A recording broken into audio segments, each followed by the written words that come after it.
Welcome to the Unpacking Sunday podcast, where we take a deeper look at what God is speaking to you, to our church, and to the world around us. So grab a coffee, sit back, and let's unpack it together. Good. We're ready. Ready when you are. We're rolling already. We are rolling. I can start, or this can be the start. I think this is a good beginning, like where we're just here. We're just, and it's happening. I hit record a little bit ago. There's some adjustments, but we're talking. Yeah, I did whisper something under my breath a second ago, but I don't remember what it was. Mm-hmm. So just check what that was before. Okay, I will do. Will do. Yeah. How are you, Mike? You know, I'm not bad, Luke. It's a sunny day. Yeah, I have multiple windows open so that we can see outside here. Yeah, you have like a window that's open to another room that actually has a real window to the outside. That's true. Funny enough, if you have never been to the studio in the church or seen it, it's kind of hard to. It's in one of the old offices. This was actually my original office when I started at the church. Who did you share this room with? Her name is Jessica. She was the children's minister. Okay. So yeah, very small to share a room with someone here. I think this is nice. This is cozy. It is cozy. It's very Union Gospel Mission. Well, not anymore. Union Gospel Mission's changed a lot. But when I worked there, everybody shared an office. Oh, did they? Okay. Good. Everybody. Good. Unless you worked on the 6th floor. That's like the big wigs. Right. Wow. Work up there, the 6th floor. Wow. Anyway, so you're doing good? Yeah. How's your disc golf tournament? Oh, or my league? League, I guess. Yeah. The one where you play every won week. my category this last week, so I was number 1. Okay, that's good. Yeah. It was the second time this season that I've been in the top spot. So out of just for a week, you get to keep the top spot for a week? Yeah, so every week it changes and you play. This week is it's like a variety play. You get to use one disc only for the whole course. So it's like to play golf, it's like using the driver only or a putter only or whatever. You decide, or a mid-range. So it makes it tricky, but I haven't played. I'm going to play that tomorrow. So which disc do you use? Oh, I haven't decided yet. I was thinking of using a putter, but now I'm changing my mind to mid-range or a fairway driver. So I don't know. Wow. It's hard because putting can be real tricky with those faster discs. So. Yeah, I understand. Yeah. For those of you who care about disc golf, for my disc golfing. If I were to golf with one club, I think I would choose a 5. Yeah, that's essentially. Mine's a 7. This is what I'm thinking.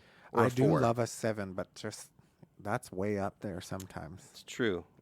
So yeah, with the 7, I feel what I'm thinking, I can control it enough in the approaches that I can maybe make it work. It's just the putting that's scary. But right.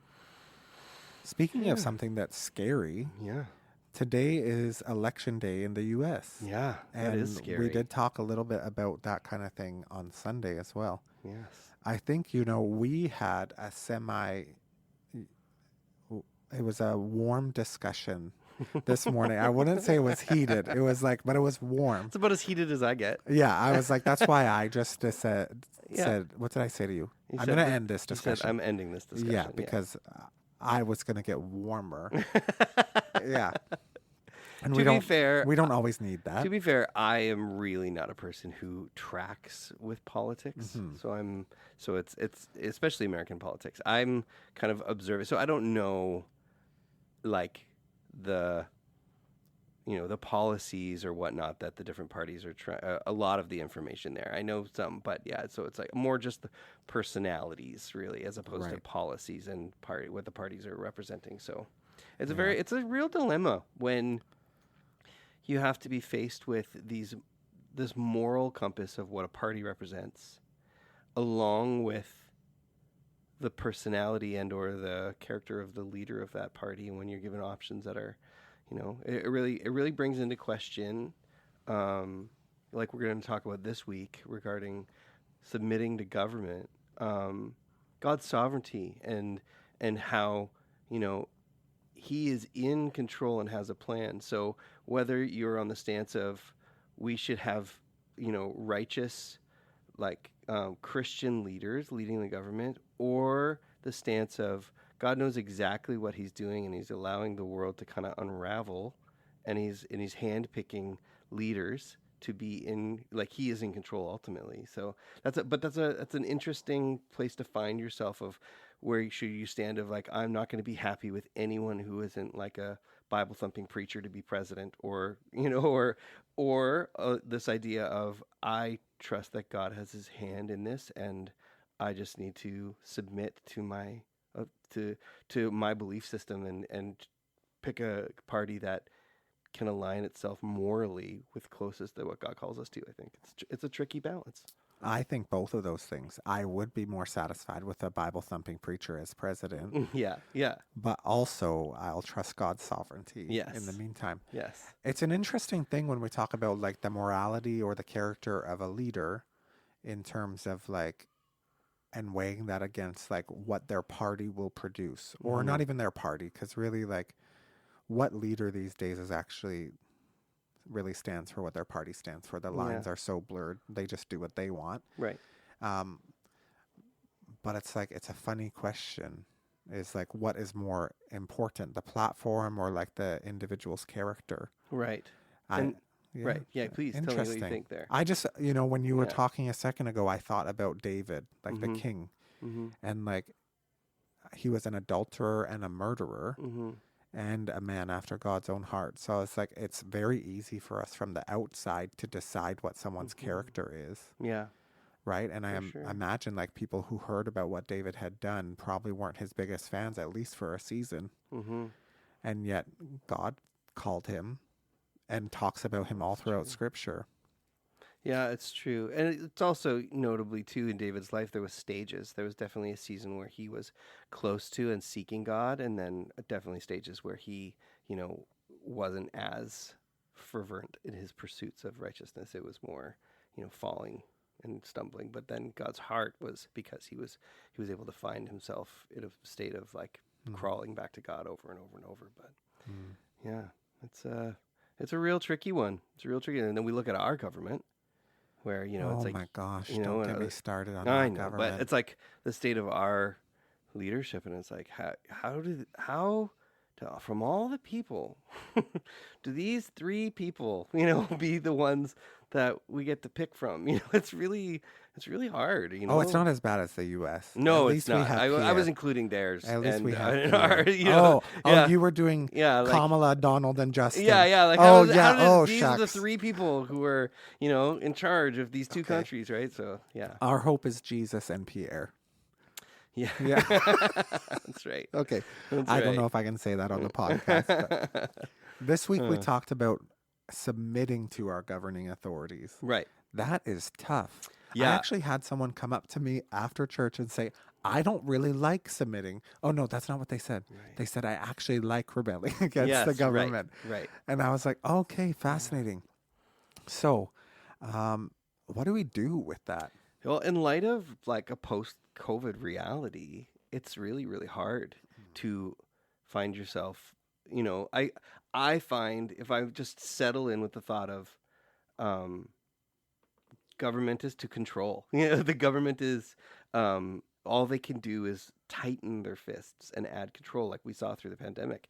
And, that's such a mess that literally destroyed relationships, and churches folded and businesses folded. And so it's like, after that, with that in mind, it's really hard to kind of find yourself to be, like, I can really trust the government. It's like, it's so different than it was like 5-6 years ago, to think, not to say that you would able to trust the government, but to know what kind of control can be applied in such a short amount of time, and then how that can really affect your life. That's and then to submit to that with unquestioning, that's really, really a hard one. Right. Here's a question. If we're going to go back to like COVID times and government overreach, maybe is what you're like talking about. Yes. Is like, is it really what the government did that caused the problems like in our churches and in our homes? Or is it our response to what the government did that caused an issue in our homes and in our churches? Here's my thoughts. And like with what we talked about on Sunday is like, imagine if instead of getting in an uproar, we held fast to the things of Scripture. And as Paul previously said, we did everything that we could to live at peace with all people around us. And at the same time, we just steadfast stayed true to Scripture in the midst of it. Right. but from a place of peace. And, I think part of it comes from people, for some reason, need to prove their point all the time. And I think it comes from sometimes you're trying to even prove it to yourself that you're right. But I think there's like this inner confidence that comes if you just know you're following what Jesus is asking you to do. I don't need to prove it to anybody. I can talk about it openly, but I don't need to prove it to you, and I don't need to put on a show about it. And so I just wonder what would have been different if we would have just lived at peace with all people and stayed true to the word. What would that have looked like? I just got a notification if that came through on here. Yeah, well, it really just reminds me of like if we can just go back to the guidelines that Jesus lays out for us in the Sermon on the Mount and just the blessed bees, like how to approach this in a sense of that, Jesus's stance was very clearly to be obedient, to endure, to listen, to be patient, to give, and to not be of a rebellious mindset. To give if your person asks for your tunic, give them your cloak also. That type of thing, right? If we could really look at that in, to what Paul is saying here in Romans, I feel like, I think he's saying unquestionably, trust that I'm in control, that he will turn all things together for his good. But it's a really hard balance in our world today, to find yourself unquestionably submitting to authorities without all of the voices that are flowing around telling you. And then, you have this whole culture of people saying, there's conspiracy after conspiracy and these kind of underlying tones of like, you're being told a lie, you are being misdirected and led elsewhere. So how do you find yourself grounded in Jesus in that when you have all these things? And I think essentially that's what you need to do is go back to, this is what Jesus says, and this is how I should live my life. There's this fascinating word, like in the Old Testament, in the Hebrew, it's like the same word that's used often, like throughout the epics of the Old Testament. Like anytime that not anytime, but often when we're reading the word like ruler or prince or anything like that, leader, things like that, it's this Hebrew word nagid. And actually what the definition of the word for ruler and prince and leader, as we translate it in English, is one who is under the authority of another. And I just found when I learned that's so fascinating, is that in the Hebrew, they understood that even the ones that are the prince and the ruler are under the authority of someone else. And I'm like, that if we took that into how we understand even our governing authorities, we can live at so much peace as believers in God, who is the ultimate authority, that even the ones who are our rulers are under the authority of another. And I mean, that doesn't mean like they're always going to honor God and live in line with what Scripture says, but they are under the sovereignty of God. Like, I don't love the term, which I'm certain I've used many times and I've heard in our podcast today, is like the world is unraveling, because to me it says like God doesn't have a grip on it. It's not going how we like it to go, but like God is sovereign, and it's like it's not out of his hands or out of control. And so that gives me great peace. And so part of what we talked about on Sunday, we didn't land there a lot, but Paul even says like these rulers have been put in place for your good. Like they actually have the ability and the authority to exact punishments upon people if you're not doing what they say they're going to do. That's a difficult thing to walk in. Right. For sure.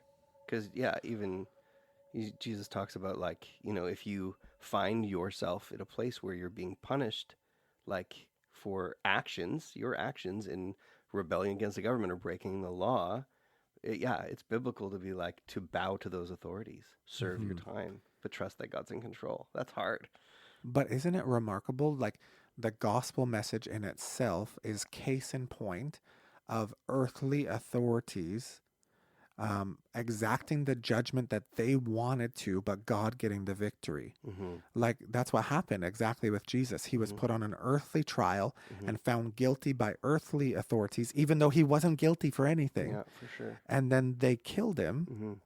And yet we're told in scripture that he made a public spectacle of evil. Right? And God triumphs over all of that. Yeah. And if that doesn't give us great hope for what God must be doing in our midst, even though it seems like evil is triumphing in our day, and it seems like the rulers that we have are getting their way, and where's God in the midst of all of this? The gospel ought to remind us that, like, God has it under control. Yeah, and I think, like, to even just go back to what we're talking about, this idea of, like, this phrasing of unraveling, the world unraveling. It's like, if we look at the state of the world and we look at the political climate and how divided, and even Canada and here, if you look at the map of our recent election, it's very red and blue on the coast, red, the whole thing, right? So we're not, that different from our, the Americans are definitely more, they're less Canadian about how they state their things. But I think, this idea of, if we look at the state of the world we're in and the way culture is going and the way politics are, it's like, I think you have to ask yourself a question. It's that if we truly believe that God's in control, which we know he is, we know his sovereign hand is included, what is he trying to show the world? What is he trying to have us know? Yeah, we as Christians are supposed to spread the gospel and to be his light in the world. But I think it's like, what we read and what we see is that I think I'm a firm believer in the fact that God is revealing once again, like he did through the Israelites and through the Northern Kingdom and so many times, the depravity of humanity without him in control, and how the world will unravel. And I think this is what we are beginning to see, that, it's pretty obvious that we're heading towards the end times here, and so for me, it's like, I am not like distressed about the state of government or leadership, because God is not the priority for our governments. And so we're seeing once again that, but God is in control of the church. He is in control of his people, and he ultimately is leading us. He's leading the whole thing. So where I think the question is, as opposed to being frightened about the state of the world, it's more along the lines of, like, God, I see what you're doing. We can see it. It's all of the world is beginning to slide towards where you ultimately want it to go to. So, yeah. So how do we bring this, like, a bit smaller or, like, closer to home? Because I think the principles apply even when we're not talking about government. Right. Paul does just talk about governing authorities, right? And so I think there are authority structures in place in many different areas of our life that we must submit to. Like, what do I do, like, if I work in a field that doesn't allow me to do what I want to do, or if my boss is awful to me? Like, maybe it's not even that they're saying I can't be a Christian or something, but they're just awful and they mistreat me. Right. I have to submit to that. Right. Yeah. Well, I think, like, and that's a really hard one, because there's definitely, I'm sure there's situations like that even here in our church, right? And so are you trying to say something? No, I am not trying to say something. But I think, like, that person, are you submitting to the season that God has you in? And are you asking those questions of, like, Lord, how can I best serve you in this scenario, knowing that you are in control, knowing that although it seems right in the present moment that this situation could never be remedied, that you have a way, and what are you trying to show me? What are you trying to lead me into in this season? And how can I best represent Jesus in those situations? And more often than not, you see God reveal himself in beautiful ways. Have you ever had this in your own life where you're like, oh, I have to submit, and this is going to be very challenging? Yeah, I have. Okay. I have. And as I look back, they weren't for a long season because God was leading me away. But there was definitely I was working for a sandblasting company when I was in Bible college, and the the person I was working with and was under was a very scary person who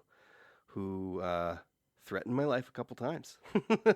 So those are, if you don't listen, this is going to happen, that sort of thing. Not in a way of like, you're going to get hurt. It was, no, I'm going to like kill you kind of deal. Wow. Right. Yeah. So, it was a very scary company to work with, but in the end, this person had a lot of issues, and then, they would be like, I'm sorry I said that or whatever. But like, when you're having to deal with someone with rage issues, right? It's like, yeah. So, but through that, I look back and I'm like, trusting God to provide, and He provided in that season, but it was not easy.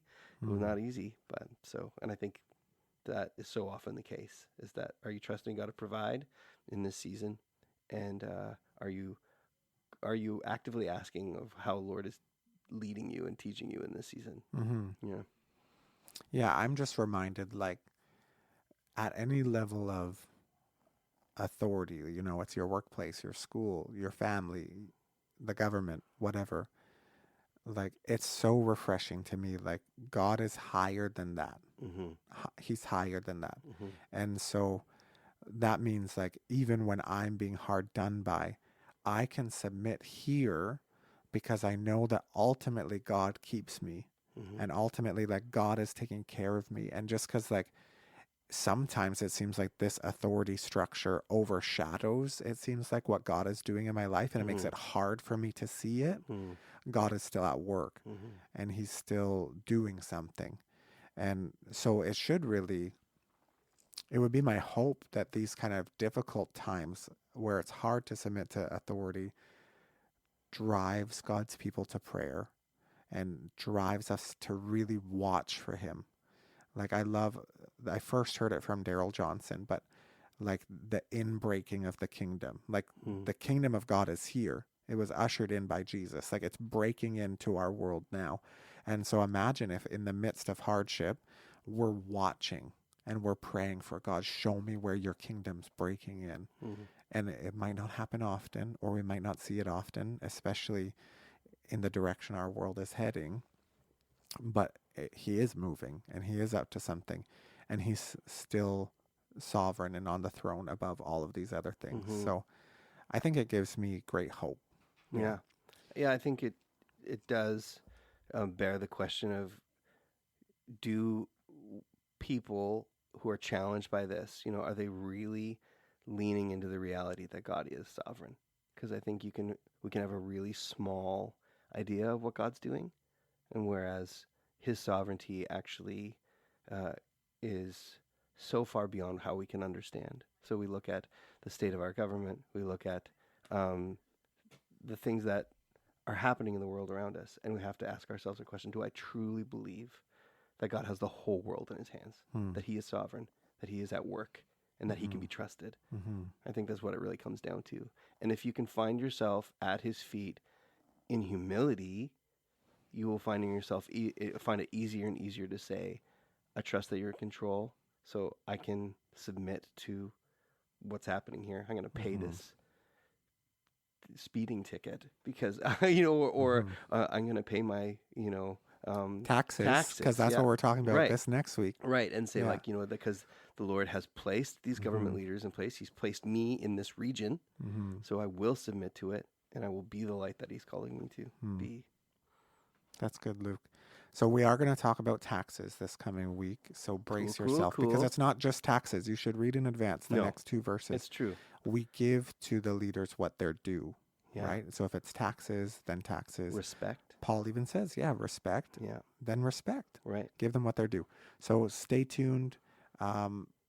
Luke, we might have to do a podcast remotely again next week. Okay, that's cool. So church, brace yourself. We'll see you guys next week. Bless y'all. Unpacking Sunday is a podcast of Cariboo Road Christian Fellowship Church. If you're interested in more information, please check out our website at www.crcfchurch.com.